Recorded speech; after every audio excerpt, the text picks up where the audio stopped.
everyone. My name is Sky, and today I have a story to share. And this story is a kindergarten story. I've said before, I didn't have a lot of friends in kindergarten. I didn't have any friends in my class in kindergarten. But I did have a semi-friend on the bus. And one thing that happened that I remember, because, it started young. On the bus ride home, there was a group of 3 boys that would sit me in front or to the side of me and the semi-friend of mine.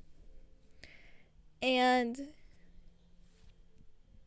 usually they talk amongst themselves and not really talk to anyone else, right? One day, the 3 boys got in a fight, so one of the boys didn't want to sit with the rest of them.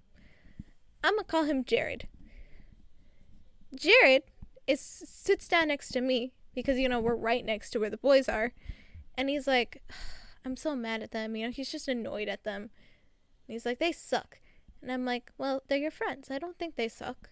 I think you're just mad right now. Because I was a very mature kid.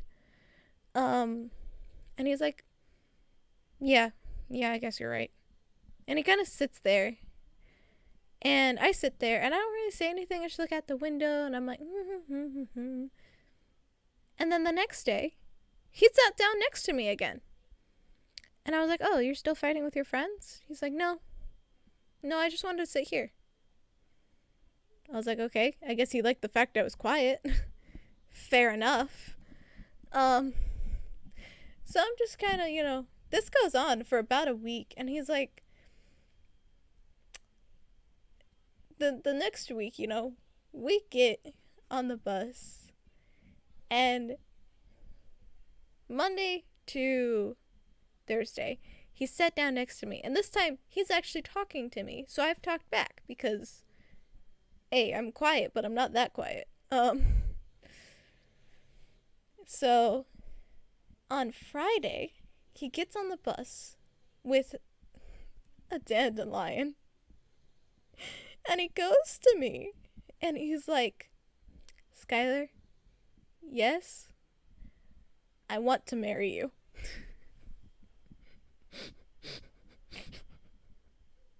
Kindergarten.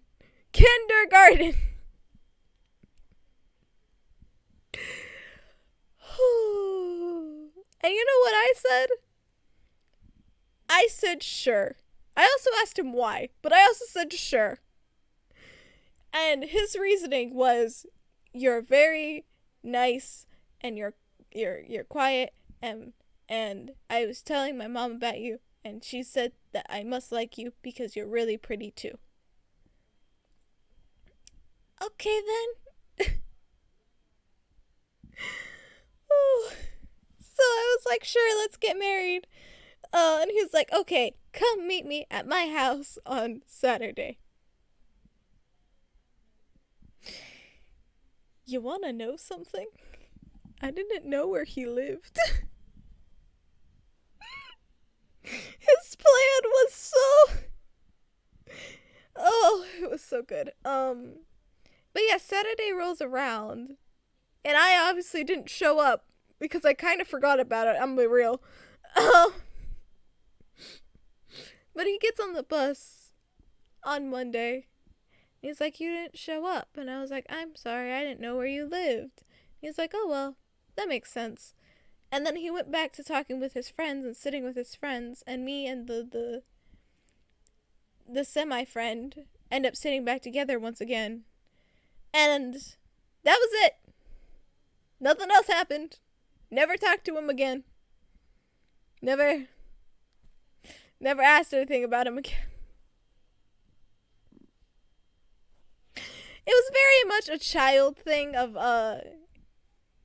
you're a friend of the opposite gender, so I want to marry you.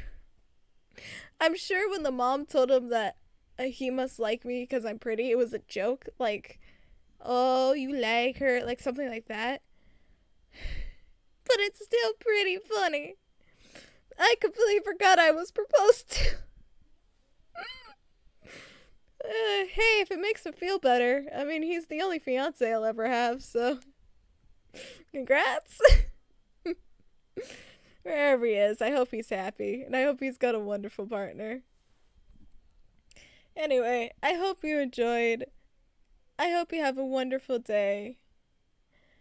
And goodbye.